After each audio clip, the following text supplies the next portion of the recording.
ખાતે રાણપુર અને Barwada police station વિસ્તારમાંથી ઝડપાયેલા ભારતીય બનાવટના વિદેશી દારૂ અને બિયરની અંદાજે 25,000 બોટલોનો કોર્ટના હુકમ બાદ નાશ કરવામાં આવ્યો હતો।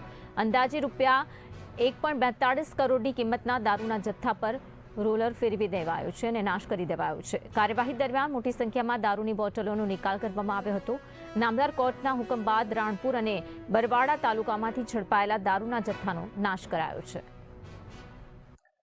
આજરોજ નામદાર કોર્ટમાંથી મંજૂરી મળવા બાદ ટોટલ જે મુદ્દામાલ છે એમાં રાણપુર તાલુકામાં અને બરવાડા તાલુકામાં જે દારૂ પકડવામાં આવેલો હતો તેમાં આશરે લગભગ 25,000 જેટલી બોટલ હતી અને લગભગ 1 કરોડ અને 42 લાખ જેટલી કિંમતનો જે દારૂ છે મુદ્દામાલ નાશ કરવામાં આવ્યો છે અને ટોટલ બંને પોલીસ સ્ટેશનના થઈને 42 જેટલા ગુના છે।